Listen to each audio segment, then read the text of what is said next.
Hey there, friends. Long time no see. It's good to be back.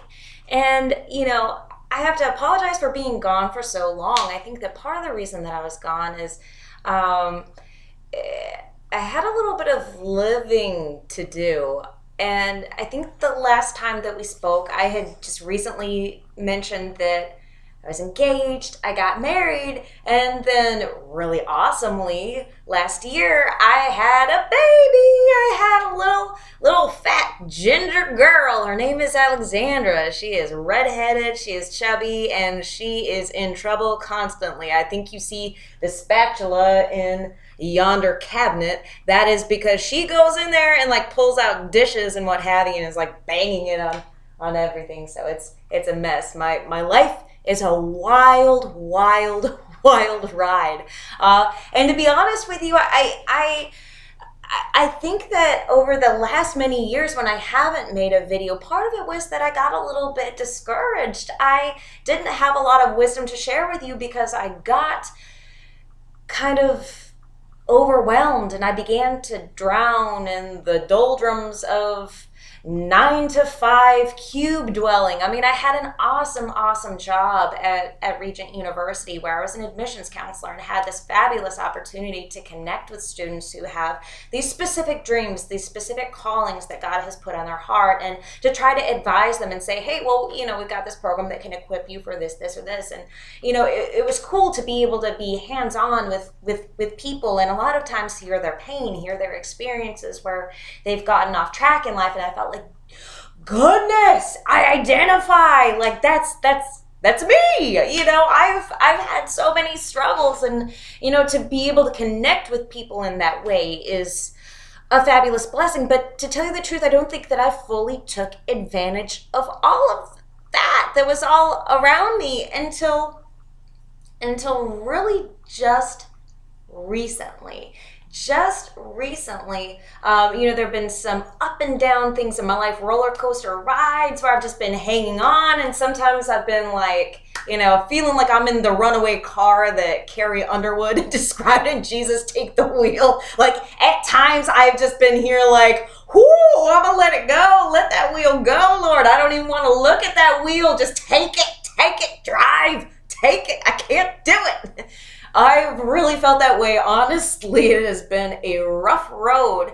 And I'll probably at some point make a video where I explain a little bit of this rough road business that I'm discussing. But, for the most part, I'll tell you that I really was struck with something the other day that is so fabulous. I think it's such a fabulous piece of wisdom. God has been waking me up in the mornings at usually around 4 a.m. I'll wake up and I'll pray for a little bit. And, normally you'll be annoyed when you wake up in the middle of the night. It's like so early that obviously you probably don't want to get up at that time. But, it's late enough into the day at that point already that you're sitting there going, oh my goodness, I'm only going to be able to sleep for like 2 more hours before I got to get up and there's stuff to do. And so that's like a hateful hour for your body to wake up. And mine was doing this and I was annoyed by it. And I was like, why? And so finally I just started praying, I started saying, well, let me use this time as like a special time with God. Let me derive a blessing from this unfortunate waking up at this time. And so I did. And it's like every day God gives me some kind of little tidbit that I take with me in my spirit and I'm able to like send out to folks. And, sometimes it's useful because I am still working part-time with Regent. Sometimes it's useful in that regard. I'm able to bless them. Sometimes there's somebody I come into contact with later in the day where I'm able to be helpful with it. But there was something that I was given. And I still am waking up at 4 a.m. all the time now. I pray for a little bit, go back to sleep until like 5:30. But this is the thing that I got that I felt, YouTube, gonna share it with y'all. So here it is, poof. So one of the things that's been so interesting to me in my time connecting with students at Regent is that, once you catch that fire, when you feel like, all right, I'm close to God now. I want to do something with my life. I want to do something. I want to be a blessing. You'll say, okay, I'm going to become a minister. Like the fire gets lit underneath you where you want to hop up and go out in ministry. You want to do some kind of grand something or rather. Like usually you have some grandiose idea of what it is that you're supposed to be doing with yourself, right?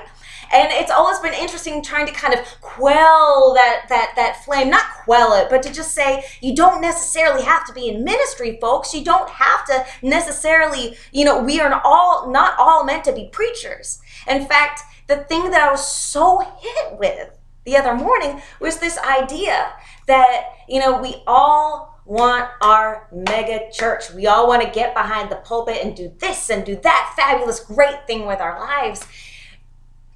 And the most amazing thing is that the greatest pulpit that you will ever be in front is right in front of you every single day as you connect with your family.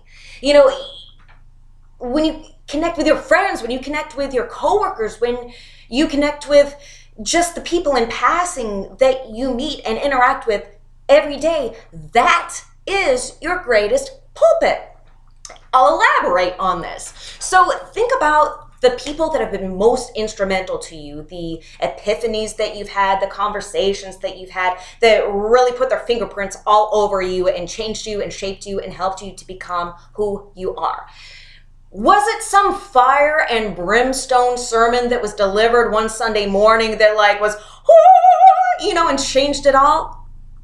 Maybe, perhaps. Maybe it was that, but more than likely it was your mama, it was your daddy, it was your friend, it was someone that consoled you, it was your mentor, it was people in your life that blessed you. It's the people around you on whom you have the ability to make the greatest and the most impactful thing for the kingdom. I mean, those are the people that you are able to truly influence, to truly shape. This is incredibly important. Love people well. Sometimes the things that most shape our lives are these mundane interactions, the day-to-day, the ridiculous stuff. It's all an opportunity to be used. And I think that when you go forth saying, my goal, my purpose is to be a blessing to you, and you, and you, and you, when you say that this is my goal, this is the thing that's on my heart, God honors that. He uses it. He takes you. He equips you, and out you go. Your mega church is waiting, folks. It is right in front of you. Your mega church is this life. So, go out there and do big things. What you do matters. Your relationships with people matter. What you say to your family matters. It all matters. You're already doing it. Your tools are right in front of you. Get out there and bless. Bless somebody. Anyway, so that's my word for today. I'm going to be back on here. I have some stuff to say, particularly stuff regarding my pregnancy, like stuff that's pertinent to the battle with anorexia, etc. Boy, it's an interesting experience being pregnant when you have a history with eating disorders.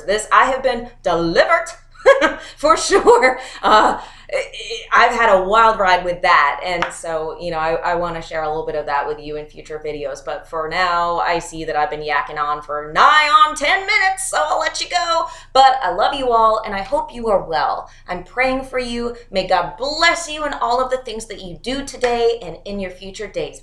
Bye-bye.